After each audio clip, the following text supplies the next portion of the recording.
Mapagpalang araw po sa inyong lahat. So bago po tayo magsimula, tayo pong lahat ay yumuko at tayo po'y manalangin. Ama naming banal na dakila at makapangyarihan sa lahat na sa amin ay may likha. Salamat po Panginoon sa oras na ito na ipinagkaloob mo po sa amin upang makapag-aral po ng iyong banal na salita.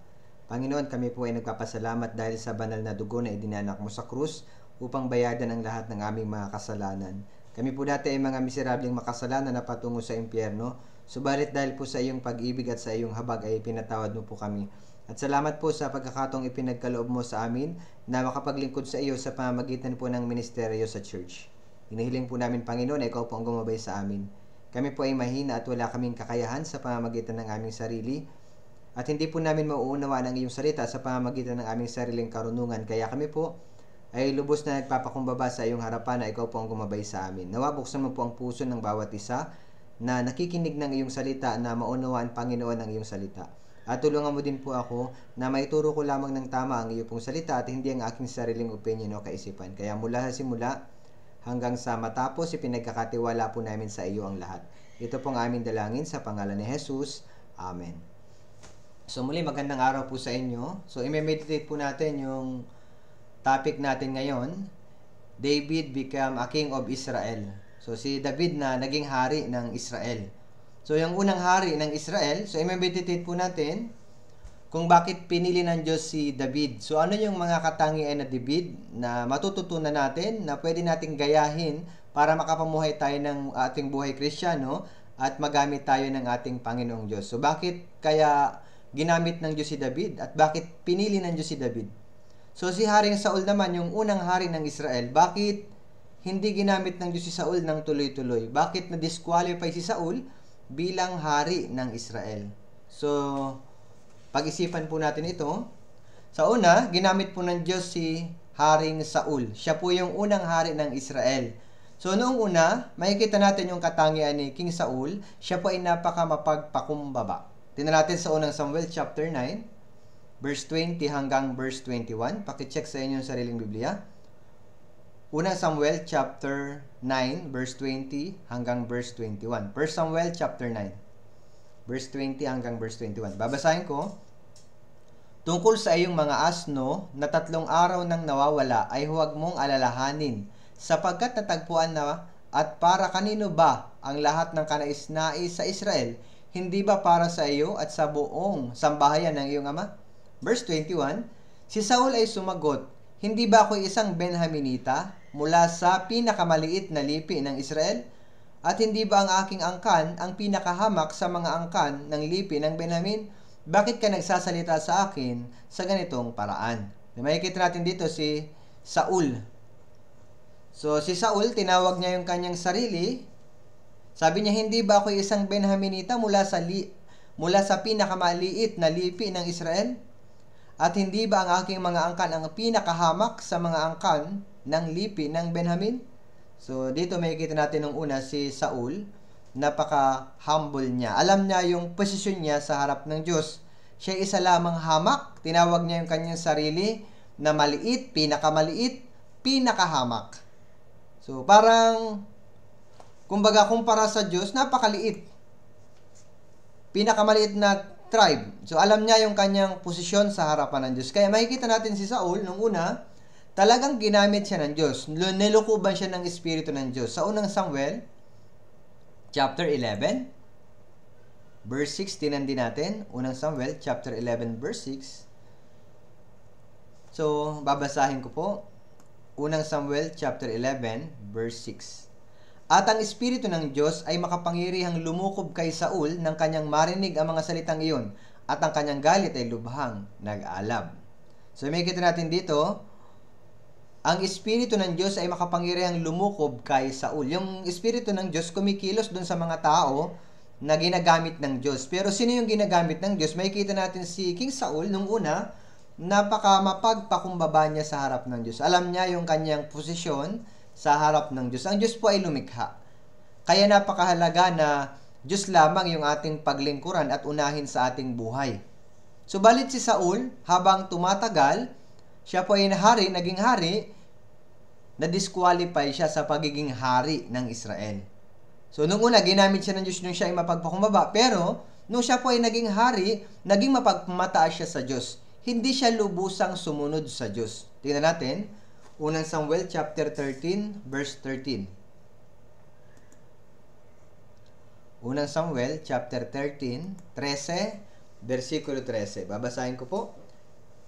Sinabi ni Samuel kay Saul, kahangalan ang ginawa mo, hindi mo tinupad ang utos ng Panginoon mong Diyos na iniutos niya sa iyo. Ngayon itinatagsa na ng Panginoon ang iyong kaharian sa Israel magpakailanman. May kita natin dito, kahangalan ang ginawa mo, hindi mo tinupad ang utos ng Panginoon mong Diyos. So nagbigay ang utos ang Panginoon, pero may kita natin sa kwento, si Saul po, hindi siya lubos na sumunod. Sa isip niya, sumunod siya, pero hindi talaga siya sumunod sa Panginoong Diyos. Sa isip niya lang, sumunod siya. So, bakit? Partial lang yung sinunod niya. Kalahati lang yung sinunod niya, hindi talaga siya lubos na sumunod. Kung kalahati lang yung susundin, sabi nga, partial obedience ay disobedience. Hindi siya lubos na sumunod sa Panginoong Diyos. Kaya si Haring Saul, siya po ay na-disqualify. So sabi, hindi mo tinupad ang utos ng Panginoon mong Diyos na iniutos niya sa iyo. Ngayon, itinatagsa na ng Panginoon ang iyong kaharian sa Israel. So kung sumunod siya, maring itinatagsa na ng Panginoon ang iyong kaharian sa Israel magpakailanman.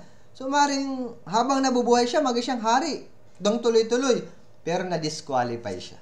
So kaya kung titingnan natin, ano yung kasalanan niya? Hindi mo tinupad ang utos ng Panginoon. Yung hindi pagsunod sa Diyos, masasabi natin na ito po ay pagmamataas sa Diyos. So, yung hindi pagsunod, hindi yung pagiging mapagpakumbaba, hindi lang yung parang nakayuko ka lagi, na parang kang kawawa. So, yung pagpapakumbaba ay pagpapakita ng pagsunod sa Diyos. Para makasunod sa Diyos, dapat maunawaan natin, Diyos ay Diyos. Siya yung pinakamataas sa lahat. Pero ito po si Saul, hindi siya lubos na sumunod. Kaya, unang Samuel chapter 15, verse 11, makikita natin dito yung reaksyon. Sinabi ng Diyos. Sabi dito, sa verse 10 hanggang 11, ang salita ng Panginoon ay dumating kay Samuel na sinasabi. So, sa verse 11, ikinalulungkot ko na ginawa kong hari si Saul, sapagkat siya'y tumalikod sa pagsunod sa akin, at hindi tinupad ang aking mga utos. At si Samuel ay nagalit, at siya'y dumaing sa Panginoon ng buong magdamag. So, ikinalulungkot ko na ginawa kong hari si Saul, sapagkat siya'y tumalikod sa pagsunod sa akin, at hindi tinupad ang aking mga utos. So, may kita natin na yung Diyos po ay nalungkot. Bakit po? Yung kahari, hindi tinupad. Hindi tumupad sa utos ng Panginoon at hindi siya po ay tumalikod sa pagsunod ng Panginoon, sa Panginoon. Kaya si Saul po ay na-disqualified sa paningin ng Diyos. So dahil sa hindi niya pagsunod, hindi siya lubos na sumunod sa Panginoon. Dapat sumunod sana siya sa Panginoon. Diyos ang may likha, Diyos ang may kontrol ng lahat. So makikita natin, Diyos, winawasak niya po yung mga mapagmataas. Kapag tayo nagmataas sa Diyos, mawawasak. Kasi makikita natin na kumikilos lang ang Diyos doon sa mga taong mapagpakumbaba. So, ikinalungkot ng Diyos na naging hari si Saul. Kasi bakit po? Nagmataas siya sa Diyos. Hindi siya lubos na sumunod sa Diyos. Kaya nga sa Santiago, chapter 4, James, chapter 4, verse 6, sabi dito, ngunit siya'y nagbibigay ng higit pang biyaya kaya't sinasabi, ang Diyos ay sumasalungat sa mga mapagmataas, subalit nagbibigay ng biyaya sa mga napagpakumbaba. Si Saul po na-disqualify. So, sa harapan ng Diyos. Kaya kung titignan natin, sa atin bilang isang Kristiyano, bilang isang lingkod ng Diyos, siya po ay hari si Saul. So tayo, kahit makikita natin na kahit marami tayong talento, kahit maganda yung panlabas na anyo natin, hindi ito mahalaga sa Diyos. So kung hindi naman tayo marunong sumunod sa Diyos, maaari tayong ma-disqualify sa gawain ng Diyos. Maaari tayong palitan ng Diyos sa ating ministry. Kung hindi tayo lubos na susunod sa Panginoong Diyos, pwede tayong palitan. Hindi tayo pwedeng magmalaki sa Panginoong Diyos. Kung sarili na natin ang nasusunod, hindi ito kalugod-lugod sa ating Panginoong Diyos. Kaya nga si Apostol Pablo po, bilang lingkod ng Panginoon, siya po ay nag-iingat sa kanyang sarili na hindi siya ma-disqualify sa harapan ng Diyos. Kung titignan natin, unang Korinto chapter 9 verse 27. Unang Korinto chapter 9 verse 27. So, sabi niya, ngunit sinusupil ko ang aking katawan at ginagawa itong alipin, upang pagkatapos na ako'y makapangaral ako sa iba, ako mismo ay hindi itakwil. So sabi niya, ako mismo ay hindi itakwil. So takot siya na itakwil, ibig sabihin ma-disqualify. Ngunit sinusupil ko ang aking katawan at ginagawa itong alipin. So dapat tayong alipin, yung ating sarili ay alipin. Pag sinabing alipin, sumusunod, tagasunod. Hindi pwedeng siya yung taga-utos, hindi pwedeng sarili yung masunod. Ang alipin po ay hindi pwedeng magreklamo. Kung ano yung utos, yun dapat ang sundin. Kung ano yung bilang alipin ng Panginoon, kung ano yung ipinag-uutos ng Panginoon, yun dapat yung sundin natin. So, minsan sa church, mayroong mga bagay na sa isip natin, parang hindi natin maintindihan. Pero kung ito po ay utos ng Diyos, ayon sa salita ng Diyos, kailangan po nating sumunod. Isa lang, hindi tayo pwedeng sumunod. Kung yung pinapagawa sa atin ay hindi ayon sa salita ng Diyos. Pero, kung ito ay ayon sa salita ng Diyos, walang dahilan. Kailangan po talaga nating sumunod sa Panginoon. So, si Pablo, nag-iingat sa kanyang sarili para hindi po siya ma-disqualify sa harap upang hindi siya itakwil. Para magamit ng Diyos, napakahalaga nito na mag-ingat tayo sa ating sarili dahil lahat tayo, pwede tayong mahulog sa pagmamataas. Sa una, pwede tayong mapagpakumbaba habang hindi pa natin kabisado yung ginagawa natin sa loob ng church. Habang nagsisimula pa lang tayo sa ating ministry, pwedeng mapagpakumbaba tayo sa harap ng Diyos. Laging nagpe-pray, nagbabasa ng Biblia, pero habang tumatagal na tayo sa gawain ng Panginoon, hindi na, wala na. So, nagre-rely na sa ating sariling isip. Nagpapa-counseling dati, ngayon hindi na, sarili na yung sinusunod. And then, hindi na ayon sa Biblia. Kapag ganito, maaari tayong ma-disqualify sa harapan ng Diyos. Kaya, pagkatapos, inabandon na ng Diyos si Saul. And then, pumili siya ng bagong hari. Sino kaya yon? May kita natin sa Gawa chapter 12 verse 22. Tingnan natin. Gawa chapter 12 verse 22. So, kita natin dito. Babasahin ko po. Gawa chapter 13. Gawa 13 versikulo 22. Verse 22. Sabi dito, nang siya'y alisin niya. So, sino yung nang siya'y alisin niya? Si Saul po. So, sabi dito, sa verse 21 muna, pagkatapos ay humingi sila ng hari at ibinigay sa kanila ng Diyos si Saulo, na anak ni Kish na isang lalaki sa lipi ng Benjamin, na naghari sa loob ng 40 taon. Nang siya'y alisin niya. So, na-disqualify po. Sino si Saul? Si David ay ginawang hari niya. Sa kanyang patuto ay sinabi niya tungkol sa kanya, natagpuan ko si David na anak ni Jesse, na isang lalaking kinalugdan ng aking puso, na gagawa ng buong kalooban ko. So, nang siya'y alisin niya, si King Saul po yun, inalis ng Panginoong Diyos. Bakit? Hindi siya lubos na sumunod sa Panginoong Diyos. And then, sinong piniling bago?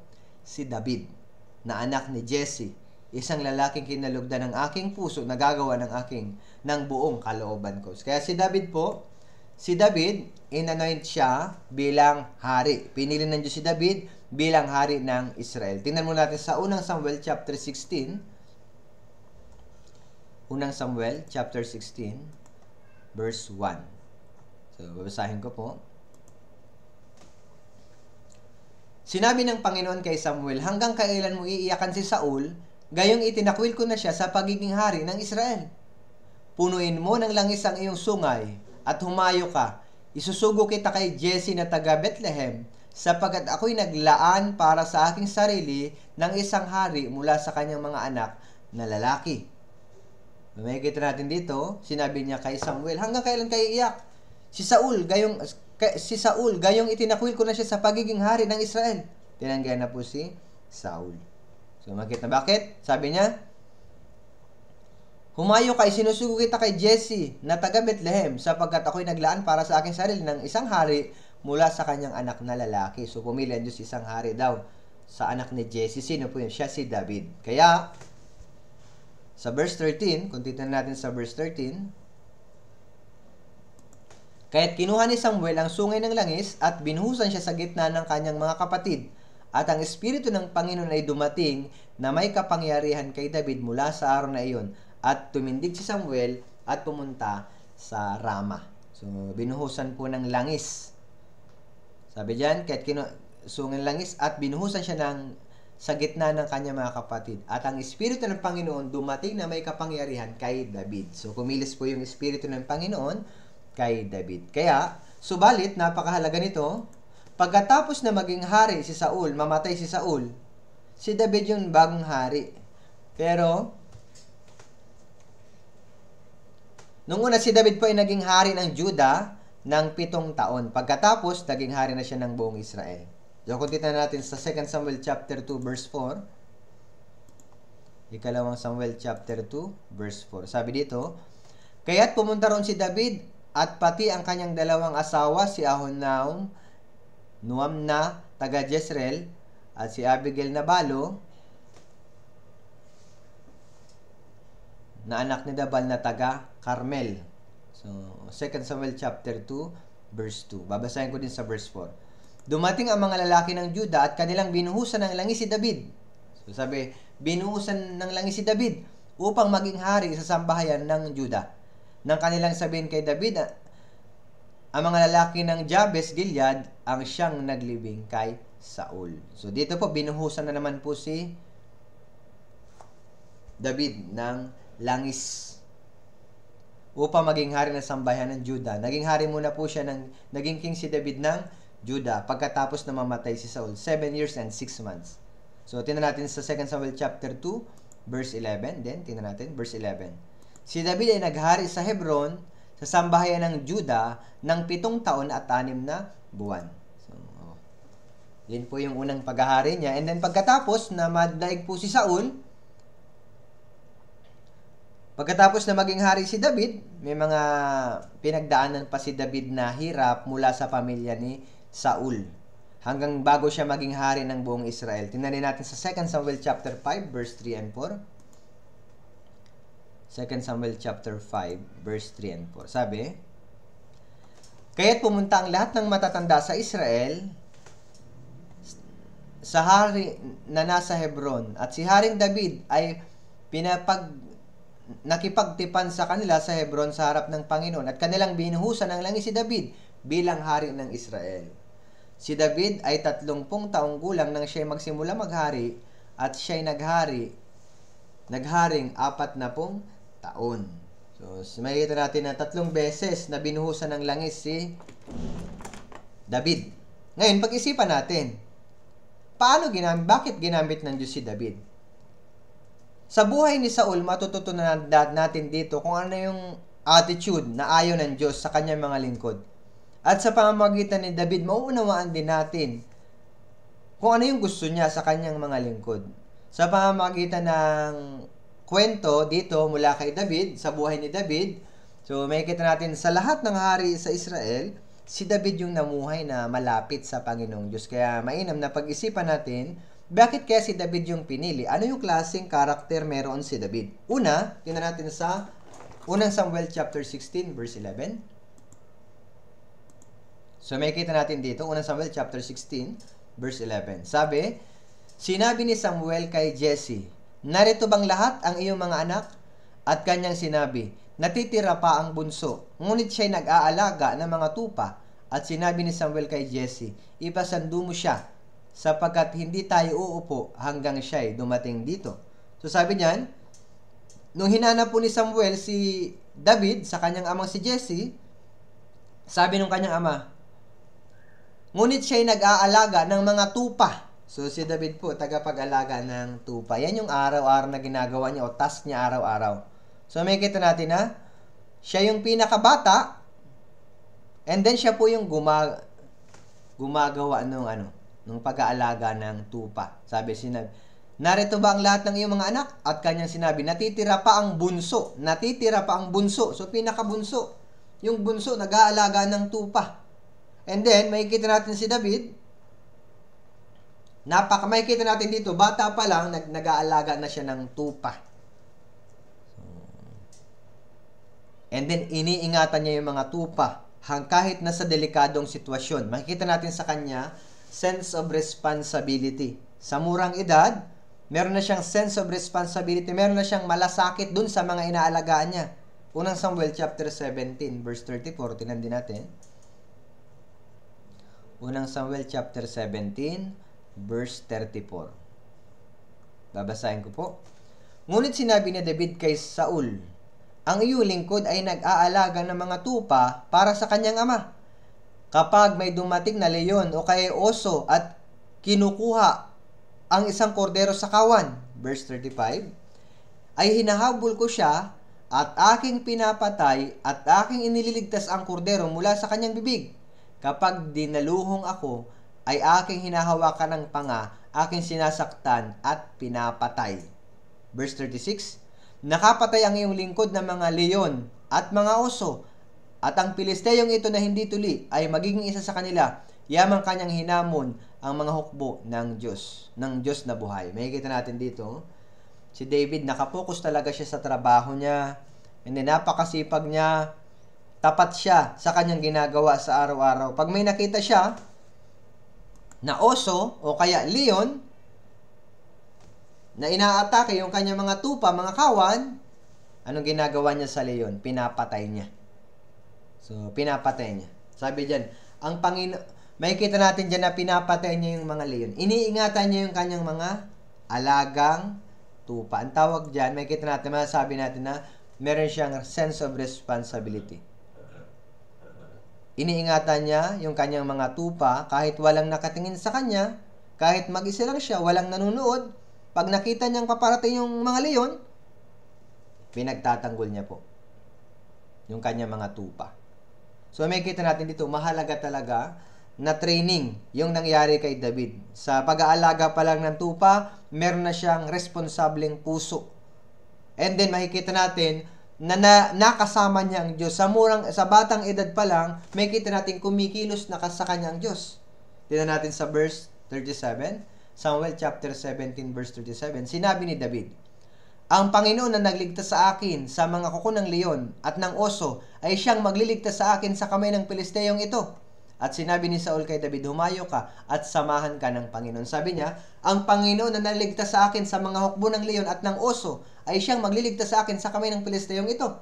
So sa pag-aalaga pa lang ng tupa, habang ginagawa niya yung gawain, nararanasan niya na yung kapangyarihan ng Diyos, nararanasan niya na kasama niya ang Diyos.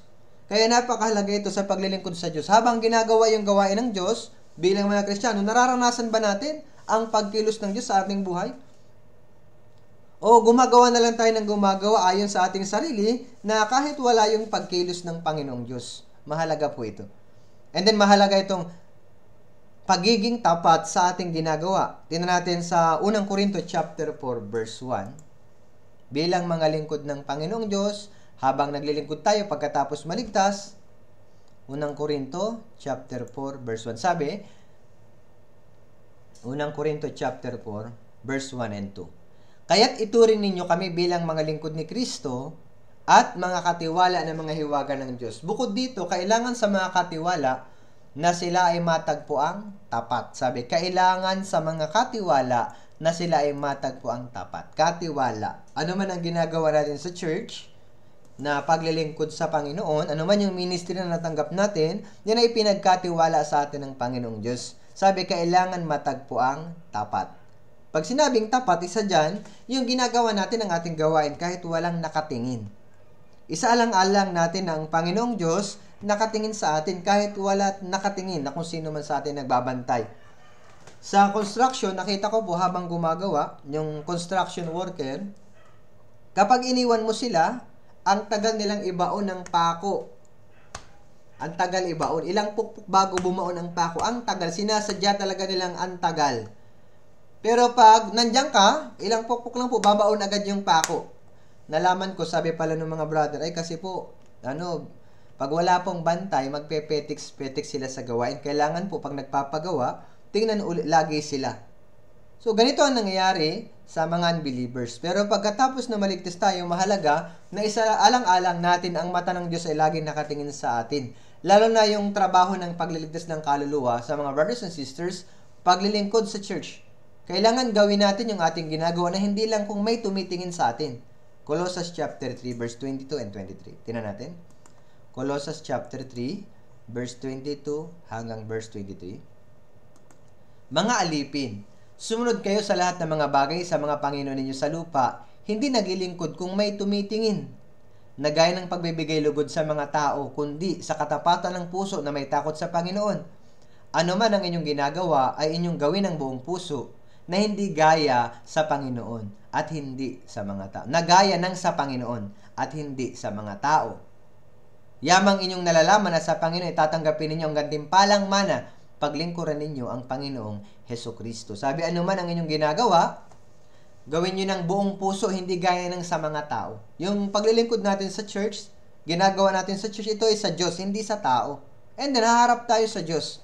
Tatanggapin natin yung gantimpalang mana sa Diyos. Pero may sinabi dito, naglilingkod, hindi naglilingkod kung may tumitingin. Kasi pag nasanay tayong may tumitingin o eye service, pag may tumitingin at pinupuri ka, masasanay ka niyan. And then, matutuwa ka kapag may nakatingin. Paano pag wala na nakatingin? And then, paano na kung wala nang pumupuri sa'yo? Maring malungkot ka na. So, hindi dapat yung sa tao natin ginagawa yung gawain. Kundi dapat gawin natin ito sa Diyos. May tumitingin o wala, yung Diyos nakatingin lagi. So, hindi tayo dapat yung bantay sarado na lang lagi. Kailangan matuto tayong gumawa na merong sense of responsibility. May malasakit dun sa ginagawa natin. And then, hindi lang yun. Kailangan ginagawa natin ito nakasama natin ang Panginoon. Si King David, si David, nung una pa lang, bata talagang natuto na siya na alagaan yung ginagawa niya. Kahit na may mga gustong sumira ng alaga niyang tupa, nandiyan yung leon at oso, yung mga sagabal na to, na pwedeng patayin yung kanyang alaga, pinoprotektahan niya. So, may kita natin yan yung protection ng Panginoon din sa atin. So, iniagaw tayo ng Panginoon mula sa pagkaalipin ng demonyo, kinuha tayo ng Panginoon, ginawa tayong mga anak niya, ng ating Panginoong Jesus. Ngayon, pagkatapos na gawin tayong anak ng Diyos, mahalaga yung pagiging tapat sa gawain ng Diyos. And then, mahalaga na i-check yung ating sarili, kasama ba natin ang Diyos habang ginagawa yung gawain ng Diyos. Kasi nakatingin ang mata ng Diyos doon sa mga taong tapat na naglilingkod sa Kanya. Ikalawang Kronika, chapter 16, verse 9. Second Chronicles, chapter 16, verse 9. Babasahin ko po. Sapagkat ang mata ng Panginoon ay nagpaparoot parito sa palibot ng buong lupa upang ipakita ang Kanyang kapangyarihan, alang-alang sa kanila na ang mga puso ay tapat sa Kanya. Ikaw ay gumawang may kahangalan sa bagay na ito, sapagkat mula ngayon, magkakaroon ka ng mga digmaan. Sabi diyan sa unang bahagi, sa unang bahagi, sapagkat ang mga mata ng Panginoon ay nagpaparoot parito sa palibot ng buong lupa upang ipakita ang Kanyang kapangyarihan. Alang-alang sa kanila na mga puso ay tapat sa Kanya. Sinesearch ni God, sino ba yung tapat na lingkod ko? And then, sino yung tapat na lingkod? Yun po yung gagamitin ng Diyos ng lubos. And then isa pa sa katangian ni David na mauunawaan natin bukod sa pagiging tapat at bukod sa kumikilos siya na kasama ang Diyos, si David ay may malawak na puso. Ano yung malawak na puso? Si Saul ay palaging gumagawa ng masama kay David. Kumbaga gusto niyang patayin si David. Pero makikita natin kay David, hindi siya nagreklamo, ni hindi siya gumanti. Unang Samuel chapter 18 verse 17 hanggang 19. Unang Samuel chapter 18 verse 17 hanggang 19. Verse 17. So makikita natin dito, si Saul, nilinlang niya si David. Nilinlang niya. Tingnan natin yung pangako ni Saul kay David. At sinabi ni Saul kay David, narito ang aking nakatatandang anak na babae na si Merab. Siya ibibigay ko sa iyo upang maging asawa. Magpakatapang ka lamang para sa akin at ipaglaban mo ang mga laban ng Panginoon. Sapagkat iniisip ni Saul, hindi ko siya pagbubunutan ng aking kamay, kundi ang kamay ng mga Pilisteo ang bahala sa kanya. So sabi dito, narito ang aking nakatatandang anak na babae na si Merab. Ibibigay ko sa iyo upang maging asawa. So ipinangako po ni Saul kay David na maging asawa si Merab. Pero, ano nangyari sa huli? Verse 19. Verse 19. Subalit, sa panahong dapat nang ibigay kay David si Merab na anak na babae ni Saul, siya ay ibinigay kay Adriel na Meholatita bilang asawa. Sa halip na ibigay sa kanya, ibinigay sa iba. So, unfair. Makikita natin, parang unfair yung nangyari kay Saul. Sinabi niya ibibigay si Merab, pero nung araw na ibibigay na, hindi naman niya ibinigay. Pero, kahit na dinaya siya ni Saul, si Saul napaka-humble siya. Hindi po siya nagreklamo, hindi siya naghuganti. Tingnan natin sa unang Samuel, chapter 18, verse 23, kung ano sinabi ni David. Sabi niya, kaya't sinabi ng mga lingkod ni Saul ang mga salitang iyon sa pandinig ni David. At sinabi ni David, akala ba ninyo ay maliit na bagay ang maging manugang ng hari? Gayong ako isang taong dukha at walang karangalan. So, nung hindi ibinigay sa kanya si Merab, ano sabi niya? Akala ba ninyo maliit na bagay ang maging manugang ng hari? Gayong ako isang taong dukha at walang karangalan. Tinawag niya rin yung kanya sa isang dukha at walang karangalan. So, dito, Saul, David, hindi po siya nagreklamo. So, kahit na nilinlang siya ni Saul. So, si David, hindi siya nagreklamo. And then, isa pa, kahit na pinagbantaan siya ni Saul, kahit na nais siyang patayin ni Saul, hindi siya naggumanti. Talagang hindi siya, makikita natin, kahit na unfair yung nangyayari sa kanyang buhay, hindi siya nagreklamo dun sa sitwasyong pinagdadaanan niya. Tingnan natin, nung sinusubukan na patayin ni Saul si David. Unang Samuel chapter 19. Verse 10 hanggang 11, sabi dito, pinagsikapan ni Saul na tugisin ng sibat si David sa dingding, ngunit siya'y nakailag sa harap ni Saul, at ang tinamaan ng sibat ay ang dingding.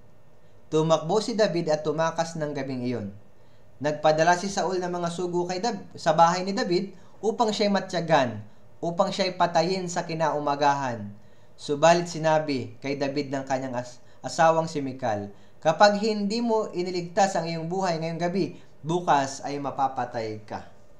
So, makita natin dyan na nagpadala si Saul ng sugo sa bahay ni David upang siya'y matyagan, upang siya'y patayin sa kinaumagahan. And then, pinagsikapan ni Saul na tuhugin ng sibat si David. Gaano kahirap to na tintutuhugin ka ng sibat? Na-experience niya yung matinding hirap sa kanyang buhay.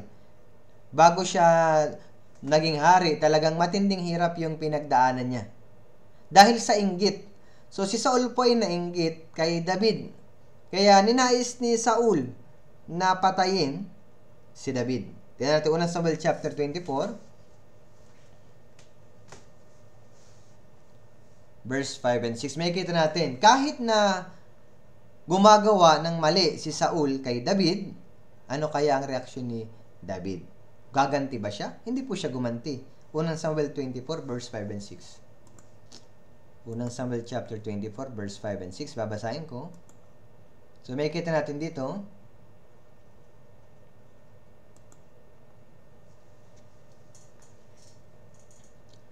Sa verse 3 muna, unang Samuel chapter 24, verse 3. Siya'y dumating sa mga kulungan ng kawan sa daan na kinaroroonan ng isang yungib. At pumasok si Saul upang dumumi.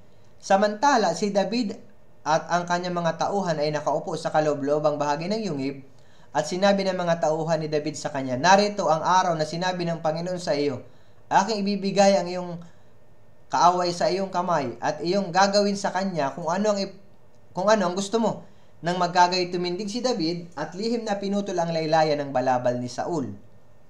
Verse 5 and 6, pagkatapos, nagdamdam ang puso ni David sapagkat kanyang pinutol ang laylayan ng balabal ni Saul. Verse 6, at sinabi niya sa kanyang mga tauhan, huwag ipahintulot ng Panginoon na ako'y gumawa ng ganitong bagay sa aking Panginoon na binuhusan ng langis ng Panginoon, na aking saktan siya ng aking kamay, gayong siya ay binuhusan ng langis ng Panginoon. May kita natin, kahit na unfair yung ginawa ni Saul sa kanya, si David nire-respeto pa rin niya si Saul. Bakit po? Bakit pwede niya namang patayin na si Saul? Pwede niyang gantihan si Saul? Pinutol niya lang yung laylayan ng David pero nagdamdam na siya. May kita natin yung pagiging sensitibo ni David sa kasalanan. And then, ginagalang niya pa rin si Saul, yung binuhusan ng langis ng Panginoon. Bakit po? Pag pinatay niya si Saul, ito ay labag sa Diyos. Kaya takot siyang gumawa ng kasalanan. May natin takot siya. Kaya makikita natin, isang pang-aral dito na napakahalaga sa ating buhay Kristyano. Minsan, pwede tayong maharap sa mga unfair na sitwasyon. May mga hindi ligtas na maaaring usigin tayo o ligtas man na magbigay sa atin ng sama ng loob o unfair na sitwasyon. yung paghihiganti ay hindi talaga ang pinakasolusyon. So si David, kahit na anong nangyari, siya po ay nagtiwala lang sa Diyos. Sa lahat ng sitwasyon na pinagdaanan niya, unfair, papatayin siya, hindi siya nagreklamo. So, nagtiwala siya sa Diyos. Bakit? Ang Diyos ay kasama niya. Napakahalaga din sa atin na hindi tayo dapat gumanti ng masama sa masama. Roma chapter 12 verse 18 and 19. Tingnan natin. Roma chapter 12 verse 18 hanggang 19. Babasahin ko. Kung maaari hanggang sa inyong makakaya, ay makipamuhay kayo ng mapayapa sa lahat ng mga tao. Mga minamahal, huwag ninyong ipaghiganti ang inyong sarili, kundi upaubaya iyon sa galit ng Diyos. Sapagkat nasusulat, akin ang paghihiganti, ako ang gaganti, sabi ng Panginoon. Huwag gumanti, ako ang gaganti, sabi ng Panginoon. Napakahalaga niyan sa atin. Makipamuhay kayo ng mapayapa sa lahat ng mga tao. So, kailangan maging payapa tayo sa iba. Kailangan po na huwag gumanti. Bakit po? Kailangan natin magtiis. Bakit? Nandyan yung biyaya ng Diyos sa pagtitiis. Sabi nga sa Panaghoy, chapter 3, verse 25 and 26. Tingnan natin. Panaghoy, Lamentation, chapter 3, verse 25 hanggang 26. Babasahin ko. Mabuti nga na ang tao ay tahimik na maghintay para sa pagliligtas ng Panginoon. Sabi sa 25, ang Panginoon ay mabuti sa kanila na naghihintay sa Kanya, sa kaluluwa na humahanap sa Kanya. Mabuti nga na ang tao ay tahimik na maghintay para sa pagliligtas ng Panginoon. Verse 27, mabuti sa tao na pasanin ang pamatok sa kanyang kabataan. Maupo siyang mag-isa sa katahimikan kapag kanyang naiatang sa Kanya. So, mabuti doon na tahimik na maghintay sa pagliligtas ng Panginoon. Kung si David, pinatay niya si Saul, maaaring mawala sa kanya yung kingship. Bakit po? Kahit na patay na si Saul, marami pa rin pong tagasunod si Saul. Maaring mas matindi pang hirap yung pagdaanan niya. Pero anong ginawa ni David? Nagtiis siya sa mga paghihirap, hinintay niya yung tamang oras na itinalaga ng Diyos. Tamang pagkakataon na itinalaga ng Diyos. Kaya nga, tahimik na maghintay sa pagliligtas ng Panginoon. Si David, tahimik lang siya. Hindi siya nagreklamo sa Diyos. So, ganun din sa atin, napakahalaga na sa church, pwede makaranas tayo ng mga unfair na sitwasyon, pagbintangan tayo ng kasalanang hindi natin nagawa, o makarinig tayo ng salita na nasaktan yung ating puso. Kailangan mag-ingat tayo. Yung nagalit at napagalitan, pareho po yung talo ng demonyo. Kung nagalit ka, may galit ka na, madali na si demonyo kikilos, at napagalitan, magagalit ka rin. So, walang mananalo dyan. Parehas talo ng demonyo yung nagalit at napagalitan. So, kaya mahalaga yung malawak na puso. Gaya po ni King David. Ikalawang Korinto chapter 6 verse 13. Tingnan natin. Sabi diyan, bilang ganti, nagsasalita akong tulad sa mga bata, palawakin din ninyo ang inyong mga puso. So sabi sa atin, palawakin din ninyo ang inyong mga puso. Kailangan natin ng malawak na puso. Kung makitid ang ating puso, madali tayong maaapektuhan ng mga naririnig o nakikita natin. Kailangan ingatan natin yung ating puso. Bakit puso? Kasi yung puso, yan yung target ng demonyo para pabagsakin tayo sa ating buhay Kristiyano. Kapag sira ang ating puso, hindi tayo makapagpo-focus sa gawain ng Diyos. Kaya mahalaga ito sa atin. Ingatan ang ating puso. Sabi sa Kawikaan chapter 4 verse 23, babasahin ko, ang iyong puso'y buong sikap mong ingatan, sapagkat mula rito'y dumadaloy ang mga bukal ng buhay. Kailangan ingatan yung puso. Ibig sabihin ng malawak na puso, huwag magpa-apekto sa mga naririnig. Mga negative na yan, isang tabi lang yan. Huwag magpa-apekto. Tuloy-tuloy tayo sa ginagawa natin sa ating Panginoong Diyos. Bakit? Pag nawasak yung focus, yung puso, hindi mo magagawa yung gawain ng Diyos na maayos. Isa sa strategy ni Satan. So si David, anong ginawa? Malawak yung puso. Kahit na unfair, pinangakuan siyang hindi tinupad, gusto siyang patayin, hindi siya gumanti, may chance na gumanti, hindi siya gumanti. Pero iningatan siya ng Diyos. Pangatlo, si David, bawat gawin niya, anumang gawain ginagawa niya, humihingi siya ng gabay ng Diyos, tinatanong niya ang Diyos bago siya magdesisyon sa kanyang buhay. Masasabi nating man of prayer siya. Talagang nananalangin siya. Ikalawang Samuel chapter 2 verse 1. 2 Samuel chapter 2 verse 1. Pagkatapos nito, sumangguni si David sa Panginoon.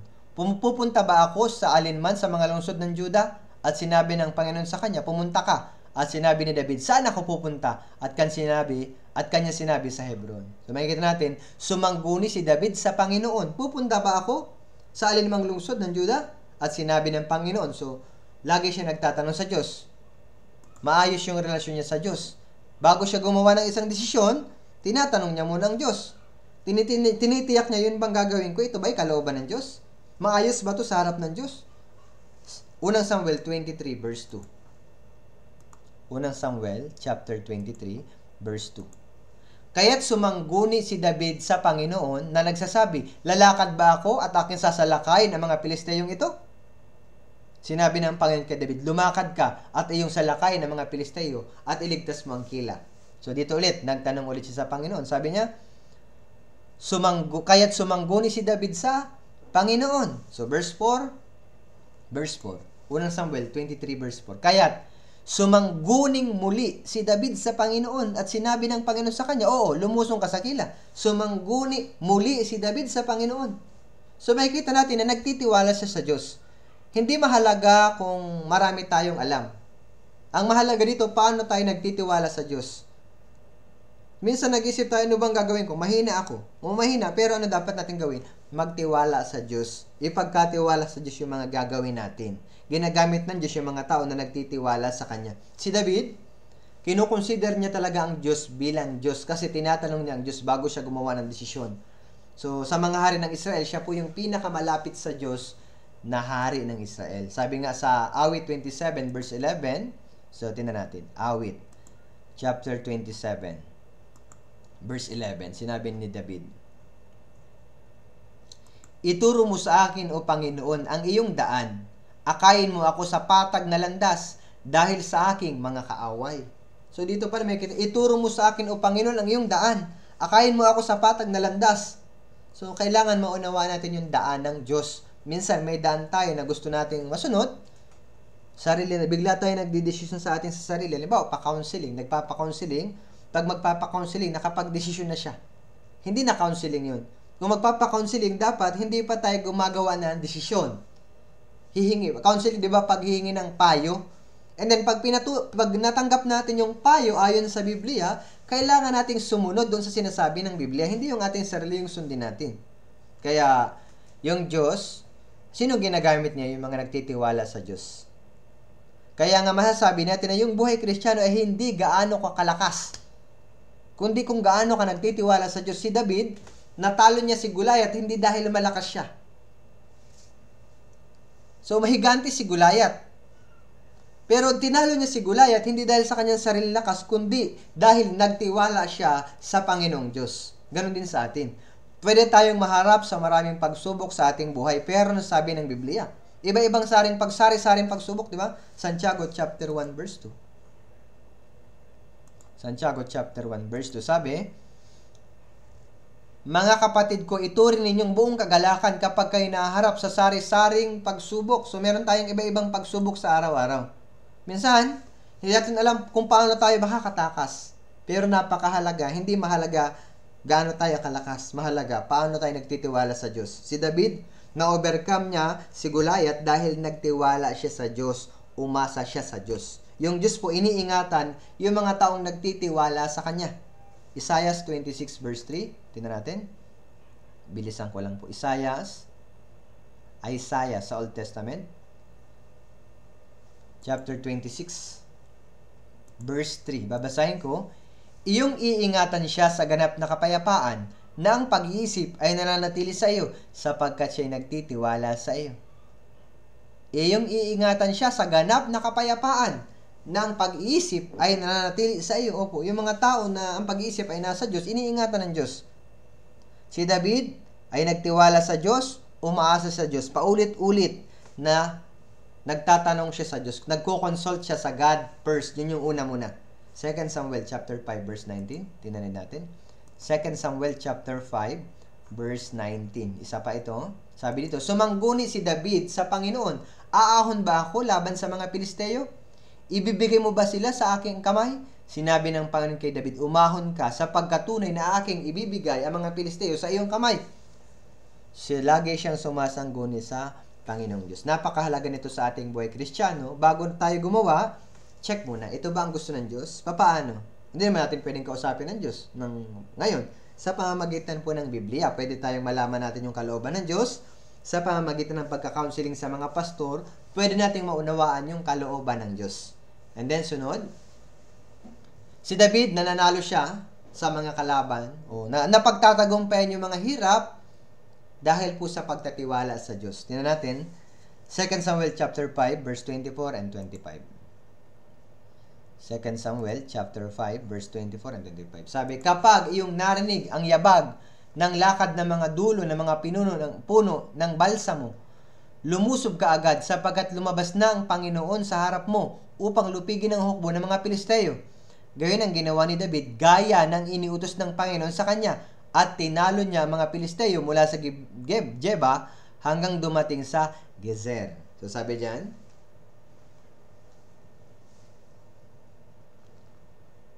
kapag iyong narinig ang yabag, so sa verse 23 muna, nang sumangguni si David sa Panginoon, ay kanyang sinabi, huwag kang aahon, liligid ka sa likuran nila at ikaw ay sasalakay sa kanila sa tapat ng puno ng balsamo. Kapag iyong narinig ang yabag ng lakad ng dulo ng mga puno ng balsamo, lumusob ka agad sapagkat lumabas na ang Panginoon sa harap mo upang lupigin ang hukbo ng mga Pilisteo. So nagbigay ang Diyos ng instruction. Mahalaga ito.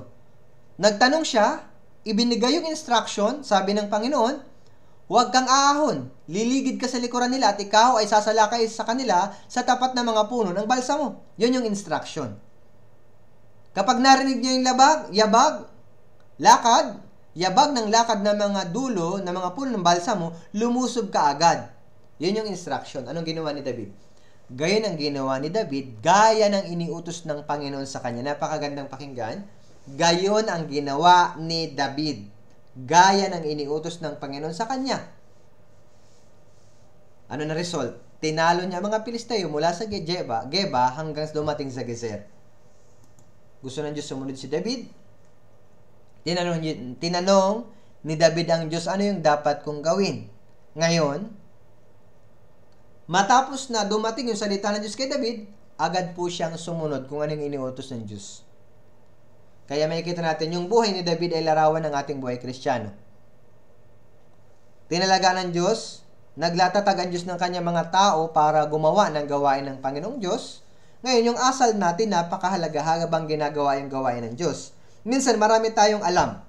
Kahit na marami po tayong alam sa Biblia, kahit kabisado mo pa ang buong Biblia, kahit magaling kang magsalita, mabulaklak yung salita mo gamit ang Biblia, kung hindi ka naman marunong sumunod sa salita ng Diyos, wala itong kabuluhan. Hindi kikilos ang Diyos sa atin.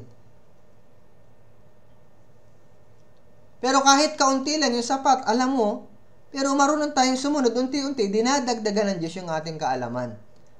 Pero sa oras na hindi tayo sumunod, sundin natin yung ating sariling kalooban, madidisqualify tayo bilang lingkod ng Panginoong Diyos. Mas lalo tayong nagtitiwala sa Diyos, mas lalo tayong bibigyan ng Diyos ng lakas. Kaya si David, 2 Samuel chapter 5 verse 10, sabi dito, si David ay dumakila sapagkat ang Panginoong Diyos ng mga hukbo ay kasama niya. So, si David ay dumakila ng dumakila. Makikita natin dito, dumakila ng dumakila. Bakit? Hindi po dahil sa kanyang sarili, kundi sapagkat ang Panginoong Diyos, sapagkat ang Panginoon, ang Diyos ng mga hukbo ay kasama niya. Hanggang kasama natin ang Diyos at sumusunod tayo sa Diyos, pwede tayong gawing dakila ng Panginoong Diyos. Pero kung sarili lang natin yung ating sinusunod, hindi tayo marunong magpasakop, hindi tayo sumusunod, hindi tayo gagamitin o pwede tayong madisqualify sa Diyos. Kahit na malaki na yung nagagawa natin minsan, akala natin porket malaki na yung nagagawa, pwede na tayong magmalaki sa Diyos. Hindi po. Minsan akala ng mga tao, mga Kristiyano, ay, ako na lang palagi gumagawa. Kung iisipin po natin, wala tayong pwedeng ipagmalaki sa Diyos. Kahit buong buhay pa natin, gugulin natin sa gawain natin, kulang pa ito para ibayad sa dugo ni Jesus. Kulang pa. So, wala tayong pwedeng ipagmalaki. Kailangan habang ginagawa yung gawain ng Diyos, anong isip natin?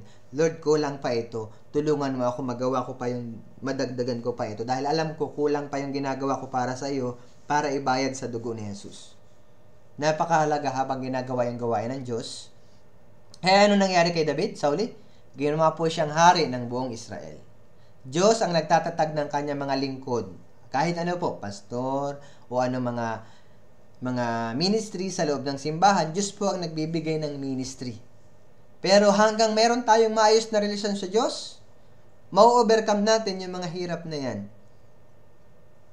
Pero kung wala ang Diyos, walang kabuluhan yung ginagawa natin. Pero alam natin ang Diyos ay kasama natin. And then yung Diyos kumikilos sa atin. Kaya may isip natin, si David dumaan sa maraming hirap. Bakit po? Dumaan siya sa hirap. Benepisyo din yun kay David. Nung oras na naghihirap siya, malayo siya sa kasalanan. Kaya nga, mas mabuti pa yung maghirap kaysa sa komportableng buhay. Psalms 119 verse 71, awit 117. Psalms 119 verse 71. So makikita natin dito, napakahalaga. Mabuti sa akin na pinapagpakumbaba mo ako. Pinapagpakumbaba ako upang aking matutunan ang mga tuntunin mo. Sabi sa English, it is good for me that I have been afflicted. Afflicted. Parang afflicted. Naghihirap, di ba? Afflicted. Parang hirap yan.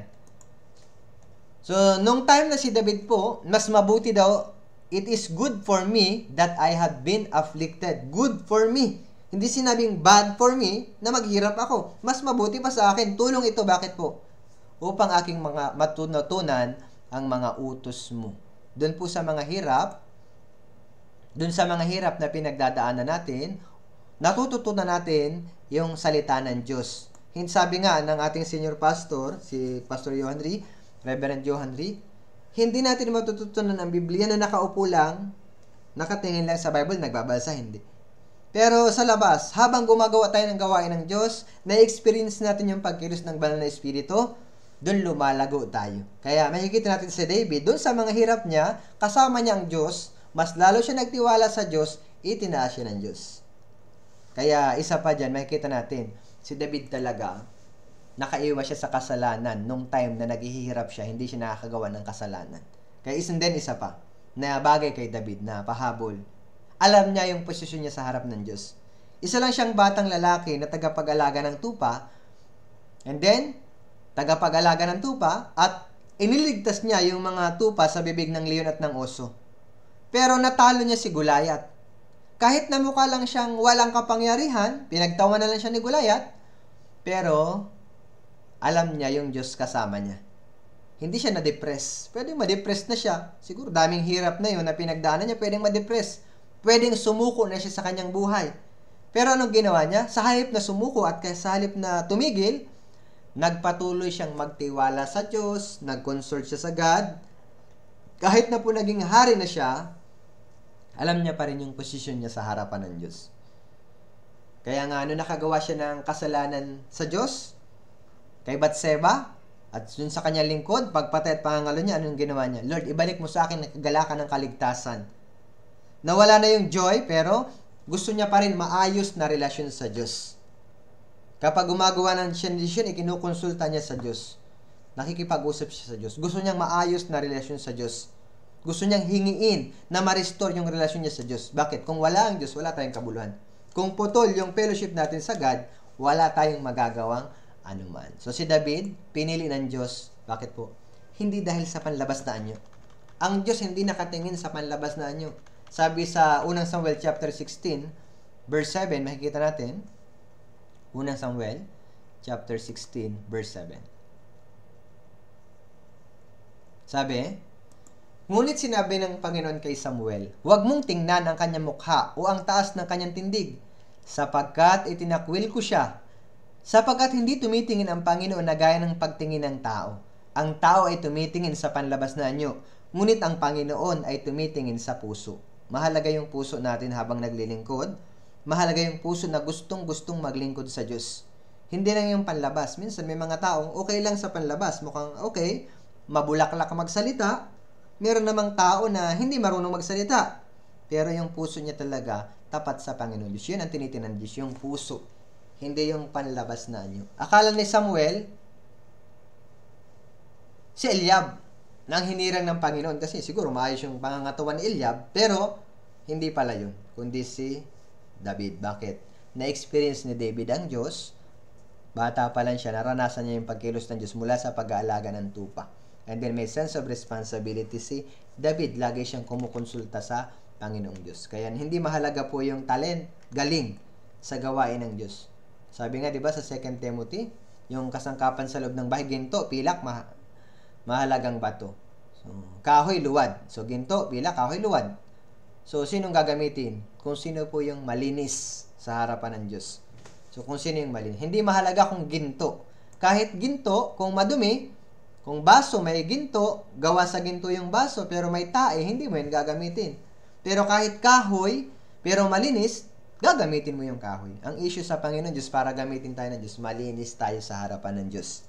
Sumusunod tayo sa kalooban ng Diyos. Alam natin yung posisyon sa harapan ng Diyos. Sa oras na itaas natin yung ating sarili, hindi na tayo gagamitin ng Panginoong Diyos. So, napakahalaga nito. Sana, meron po tayong naunawaan sa meditation na pinag-aralan po natin. So, hanggang dito lang po, inais kong ibahagi. Alam ko po na maraming aral na gustong ibigay ang Diyos. Subalit, ito lang po muna yung inihayag ng Diyos sa akin. Kaya nawa, may naunawaan po kayo. So, tayo pong lahat ay yumuko at tayo po yung manalangin. Ama naming banal na dakila at makapangyarihan sa lahat. Salamat Lord sa dakilang biyaya na ipinagkaloob mo sa amin na makapaglingkod po sa iyo sa pamamagitan ng ministry sa church. Kami Panginoon ay mahina at walang kakayahan, kaya tulungan mo po kami na sa pamamagitan ng aming ginagawa ay patuloy na maramdaman namin ang pagkilos mo sa amin. Alam namin na may mga mali sa aming buhay. Tulungan mo po kami na maituwid ang mga maling ito na nagtitiwala sa iyong salita. Nawa walang sino man sa amin ang ma-disqualify sa iyong harapan. Bagkus nawa Lord, hanggang sa iyong muling pagdating ay magamit mo po kami ng lubusan para sa ikaluluwalhati ng iyong pangalan. Lord, sa iyo pang papurit para salamat. Ito pong aming dalangin sa pangalan ni Jesus. Amen. Maraming salamat po.